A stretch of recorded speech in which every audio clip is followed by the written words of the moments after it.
I'm Connor Old, and welcome back to another episode of Forgotten Oscar Films. And this week we're going to be looking at the 1992 Merchant Ivory production, Howard's End. But if you're new to the series, what I do every single week is I pick a movie that's nominated for Best Picture that I think has been forgotten to time.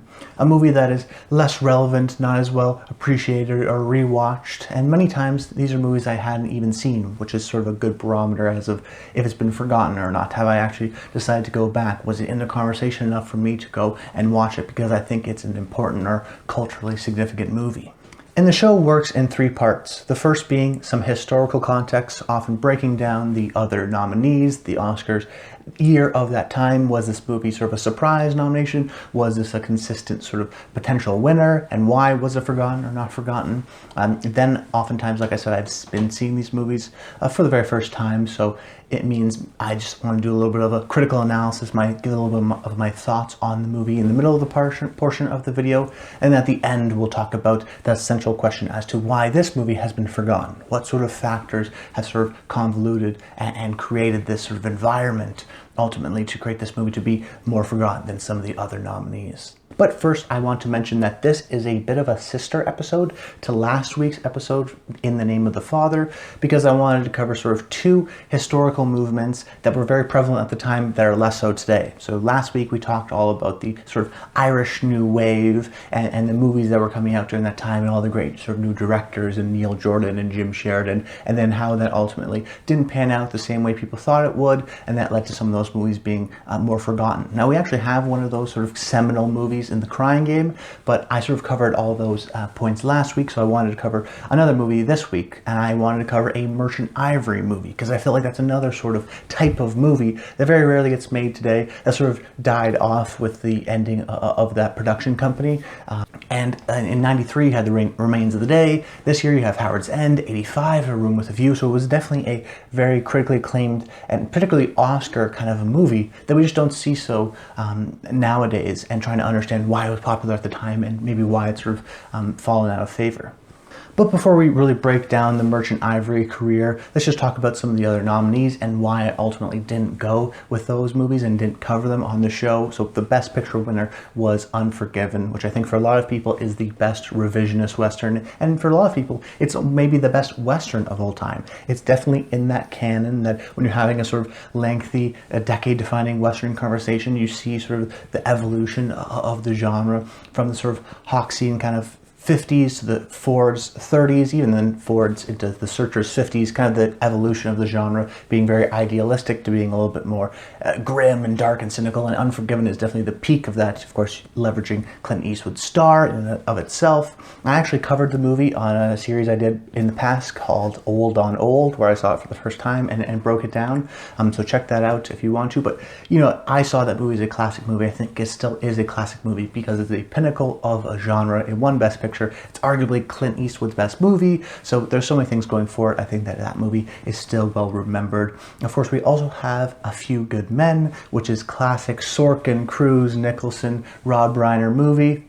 You have the iconic lines such as "You can't handle the truth." It's got peak Tom Cruise, peak Jack Nicholson. You know, this is really sort of the emergence of Aaron Sorkin as, you know, playwright, but really as a screenwriter in many respects with this movie. So many iconic lines, even still today, with movie stars that are still popular today, and their movies are still well liked and well watched and rewatched. And this is a movie that's on TV all the time. It's a classic courtroom drama, and really is, I think, sort of a bit of a modern classic. So it's a movie that I'd seen many times before, and it's definitely not forgotten in my books.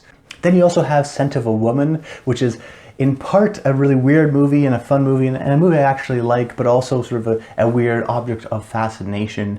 If anything, I knew about the movie first and foremost because of all the sort of memes and the jokes and the references to it that's being made on the internet. Because on one hand, it's a bit of an Oscar history, but on the other hand, it's a strange performance that this legendary actor Al Pacino won his one and only Oscar for. And that's tied into the Oscar history. You know, the truth is probably Al Pacino should have won for Best Leading Actor in 1974 for The Godfather Part 2, but he lost out to Art Carney, which was very much a sort of, well, this is the last chance we're going to reward this guy, so give it to the old guy.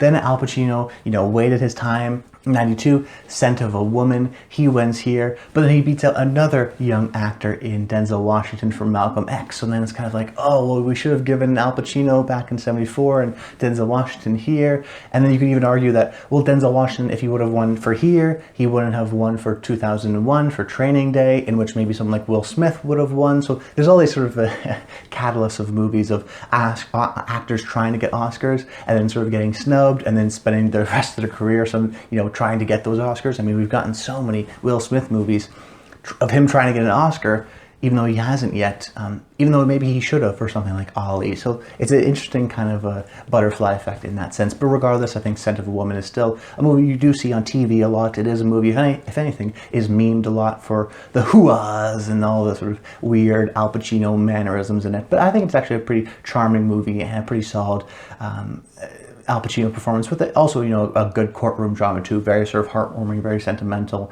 But it's still a well, at least referenced movie in that sense, so I didn't want to cover that. And then the fourth nominee being The Crying Game, which I thought about covering, was a big hit at the time. It has that sort of legendary twist, which watching it now doesn't really feel like a twist, especially how sort of gender politics have changed over the years, but was a big deal at the time and was a sort of significant kind of, this is a critically beloved movie and sort of the introduction of the Irish cinema as a sort of a real mainstay. Forrest Whitaker's in that too, so there's some sort of breakthroughness element of that. But because I covered In the Name of the Father and the Irish New Wave kind of historical context on last week's episode, I decided not to cover that and to instead cover Howard's End. And while maybe a little bit more forgotten nowadays, it was no slouch at the time. Like I said, 1985, A Room with the View was a Merchant Ivory movie, which got a Best Picture nomination. The next year, Emma Thompson, Anthony Hopkins' Merchant Ivory movie also gets nominated for Best Picture. And this movie ended up winning 3 Oscars, and a sort of an introduction in many ways of Emma Thompson as a real sort of movie star powerhouse performance. And maybe what is still her best performance, wins Best Lead Actress here. So it was a huge Oscar success at the time, yet despite that there's still some things that happened where it didn't end up being sort of the beloved movie that maybe a lot of us thought it would back in 1992.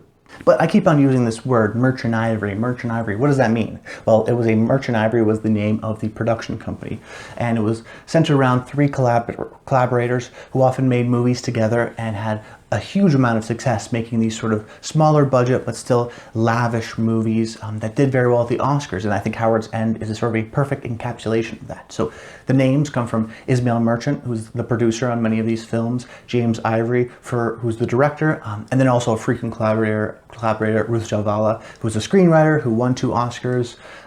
James Ivory went on to win an Oscar for Call Me By Your Name. But when Ismail Merchant died in 2005, that was kind of the dissolution of the production company, and we saw less of those movies. And even really after The Remains of the Day, when we get movies like Surviving Picasso and things like that, and sort of lesser movies that don't hit and don't get that Oscar recognition, it becomes less prevalent. But these movies were so successful that they actually established kind of a name for them. In the same way we think of a Marvel movie has a certain look, or the A24 movie has a certain look. A Merchant Ivory movie was a certain thing. It had a certain look. Oftentimes it was in sort of Edwardian England, or sort of, late 19th century, early 20th century, kind of turn of the century there. Period piece, almost always set in England with sort of great English actors, about sort of class divisions oftentimes, but oftentimes circling around sort of upper to rich kind of classes and their lives and some of the social dynamics and the critiques of that and whatnot. And in many ways, I think people would regard them as stodgy. When considers something as sort of a stodgy period piece, it's slow, it's maybe a little bit boring, it's maybe a little bit adult. I think actually the best Merchant Ivory movies are not that, but they are very much in that kind of a mold. And when someone means a Merchant Ivory movie, it's almost always sort of a period piece about sort of reserved people and about class and sort of societal issues at that time. I think Howard's End is a perfect encapsulation of that. But just in terms of a little bit more historical context, why was this such a big deal at the time? Well, it was such a big deal at the time because really with A Room with a View in '85, and then you have Morris in '87, which is directed by James Ivory, and a couple other movies. It was really starting to be like a bit of a film movement, that these movies were really popular, and then one after another they were really good, and then they started to get all this sort of Oscar love and appreciation, and they sort of appealed to some of the Oscar senses at the time, which is still an Oscar sense today. This idea of a period piece, of being a little bit more sophisticated, a little bit classier, very adult in that sense, and many of these sort of adult movies are often awarded at the Oscars. So it's not insane to think like that if the Merchant Ivory movies were still made today, that they'd be nominated for Oscars. But what is a little bit interesting, I think, is that it's this sort of collaboration of these three people that were so prevalent at the time, but as sort of their careers really after this and the remains of the day didn't sort of follow up with the sort of promising and success. And because they were so almost limited to one type of genre, unless you're in that genre, oftentimes people sort of overlook them. Or, I get confused with The Remains of the Day and Howard's End just because they were released 2 years apart with the same writer, director, producer, same stars. It can get a little confusing in that sense, and I think maybe it has one part to do with why it's forgotten. But it is regardless, a historical achievement of the likes of, you could say, Robert Bolt and David Lean, or David Lean and Sam Spiegel, or Darryl F. Zanuck, if you go all the way back. I mean, this sort of combination of producer, director, writer, creating this sort of powerhouse force and being an iconic style of movie is something that a Merchant Ivory movie was the thing and dominated the Oscars at the time. So it makes sense why this got nominated at the time, and is still in many ways, like maybe the Irish New Wave, a bit of a historical kind of a moment, because the Oscars were really into this type of movie for this period of time, and then sort of fell out of favor. And then because it fell out of favor, maybe because of the quality of the movies, maybe just because of the opinions of the Academy members, sort of maybe saw it done that it sort of fell out of favor. And because I didn't grow up with these kinds of movies, I actually had to learn about them. That, as a matter of fact, I didn't know about James Ivory until he won the Oscar for Call Me By Your Name, and then I learned more about this kind of a period of time and his films. But now transitioning into my thoughts, and it's kind of part related to why this movie is forgotten, but I think the success, but also the weaknesses of this movie are because it's so opposite from modern day movies, that it does feel like a movie of a different time. That even though it was the 90s, this doesn't feel like Fight Club or Goodfellas, these movies that feel very modern and relevant and timely. This does feel like a movie that was made in the 60s or the 70s. It's much more closer to something like Anne of the Thousand Days, for example. And one part to do with that has to do with the speed of the movie. These movies are slow, they're restrained, they take their time, they're often long. And there's good and bad to that. The bad is that they don't feel modern. The bad is that sometimes you drift asleep, and they're almost so relaxing, like I think of Lincoln or something like that, that sometimes you fall asleep to them unwillingly because they're so relaxing and so beautiful, but also so slow. But on the opposite side of that, we also get some things that we don't see in modern day movies. That modern day movies, sometimes I'm always concerned about how fast edited they are and how quick they are. But I mean, there's many shots in Howard's End where slight camera movements, you'll pan sort of the camera just slightly down to move into a different windowsill as we see a car driving away.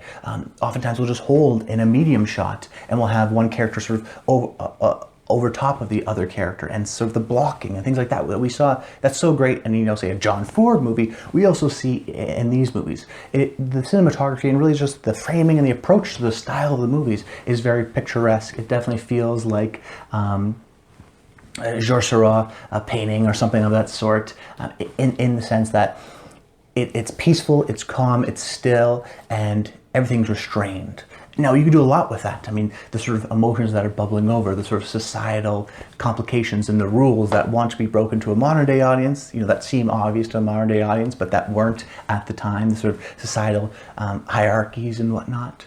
And then also that sort of factor really lends to someone like Emma Thompson, who's able to do so much within this movie that so many times the scene will quote unquote end, but the camera will just linger. The camera will just linger on for, a beat or two beats on Emma Thompson's face, or Helen Bonham Carter's face, as they sort of recognize what's happened, or you see the frustrations of, she doesn't want to say something because of societal expectations, or that's not her place, but she really does want to say it because she is a little bit more of that outspoken, say what she wants, kind of a woman, which was versus sort of the more traditional conservative kind of approach that Anthony Hopkins' character is, and that sort of dynamic. So that's the first thing that was really noticeable, that because it's so slow, sometimes it's a little bit long and a little bit boring, I have to be honest with you, but when the stuff is good and when you're really engaged, I mean, you get incredible acting, really smart, subtle camera movements, brilliant blocking, just stuff that you don't see nowadays that was really a breath of fresh air, as well as some of that restraint and societal class kind of dynamics, particularly within this movie of the Bass family versus the Wilcoxes, and that sort of dynamic is really interesting to see how it actually still holds up in many ways today. But then the other thing about the movie, which is also good and bad, is that this movie should have been a miniseries. As a matter of fact, it was a miniseries. In 2017, they readapted Howard's End, starring Haley Atwell, as a miniseries. And on the one hand, it's like, wow, I'm really glad that they were so efficient with the movie, that they really did cram a lot of stuff within the movie. But then on the other hand, I'm going like, well, I would like a little bit more motivation as to why Margaret marries Mr. Wilcox. But I would like a little bit more with the Bass family and understanding their plight and kind of where everything is. And I didn't really pick up on watching it the very first time, this relationship that it was actually Mr. Wilcox's bad advice that caused Mr. Bass to leave his job. There's certain sort of details that I wish were just sort of a little bit explained a little bit further, that weren't as quickly done because they're trying to cram so much of the book into the movie. That this does feel like a miniseries in that respect. So it's a little bit of, I'm glad that, you know, not everything needs to be a miniseries. I'm glad that this was a movie, but on the other end, there are things that they sort of sacrifice that you see in the miniseries that are done much better, in my opinion. So why was this movie forgotten? Well, we may have just analyzed it. This movie would have been a miniseries. It wouldn't have been a movie. So when looking back on certain movies, I love a movie like After Hours, the Martin Scorsese movie, because that's very much a movie, and it is great as a movie as a sort of one-day thing. But when we see movies like this that are based on sort of critically beloved and classic novels, we often think of maybe, actually they're probably best served as a miniseries. That's probably where prestige TV and these types of adult dramas go anyways, regardless of the novel sort of factor to it. So in that sense, you know, it doesn't feel kind of like a classic movie, because it feels like probably something that should have been a miniseries. But also, I think because of that slow pace is just so uncommon to a modern day audience's eyes, that when they look back on it, or they may just be bored by it, they may not appreciate some of the subtleties of the movie. That's also a very adult movie that I realize that some of my problems with it maybe are just because I'm not adult enough to watch it, that maybe I'll understand it when I'm 40 or whatnot. But also I think it's a fact that E.M. Forster was sort of really popular at this time. Right now I think we're in a bit of a Jane Austen period with Emma, and you have Little Women, sort of the Bronte sisters, the Jane Austen kind of period. But maybe we'll get into another period later on. We do get into these sort of, periods of time where certain things are more popular than others, sort of trends, and right now E.M. Forster is not very trendy in that sense, the same way maybe Jane Austen is. So maybe these movies will get sort of readapted and reappreciated. Of course, we have Howard's End, the miniseries, just 4 years ago, so people still recognize the title and the name. I just think some people, including myself, kind of get this movie confused with The Remains of the Day. I think the actual style and stylistic approach to the movie is just not as prevalent as the type of movies we see today, and because most people watch movies that are released today and don't go back on watching movies that are released earlier, if they do go back and watch movies that are older, this one may just not grab them because it's just not quick enough, it's not entertaining enough, it's not fast-paced enough. It requires much more patience, which I think is nowadays more than anything a specialty and a niche kind of a viewing pattern. But that's about it, guys. I hope you enjoyed the video. Make sure you comment below. Let me know your thoughts on Howard's End. What's your favorite Merchant Ivory movie? That's about it. Next week, we're going to be breaking down The Prince of Tides, the Barbra Streisand movie, which I had a delightfully pleasant time with that one. So that should be fun writing that up this week. But that's about it, guys. Until next time, stay tuned.